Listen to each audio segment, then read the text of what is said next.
दोन भाऊ होते, फ्लॅटवरनं सर दोघांची भांडणं झाली, कुणाला द्यायचा, आणि 20 वर्ष बोलत नव्हते. दोघांचा एक चांगला गुण होता, एकाच गुरुकडे जायचे, एकाच गुरुजींच्याकडे जायचे सत्संगाला.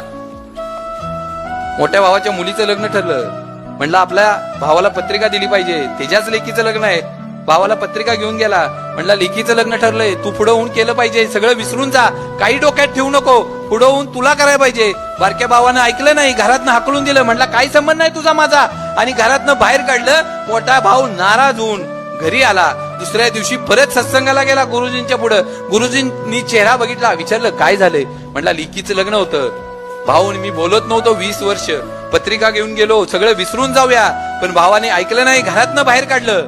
गुरुजींनी ऐकून घेतलं. थोड्या वेळाने दुसरा भाव आला, त्याला बोलवलं, विचारलं मी तुला काल काय शिकवलंय ते लक्षात आहे का? आठवून बघितलं त्यानं, नाही म्हणला, तुम्ही काल काय सांगितलं मला लक्षात नाही. अरे मी तुला काल काय सांगितलं ते लक्षात नाही, आणि 20 वर्षापूर्वी भाऊ काय म्हणला होता हे का लक्षात ठेवलंय? आयुष्यात आमच्या भावानं आमच्यासाठी ज्या चांगल्या गोष्टी केल्यात ना त्या लक्षात ठेवा ना, वाईटच का ठेवतो रे? तुम्हाला जर वाटत असेल ना म्हातारपणात आपल्या आई बापाला 5-7 वर्ष जादा मिळावी, तर भावाभावानी फक्त घरात चांगलं वागा आणि चांगलं बोला. अरे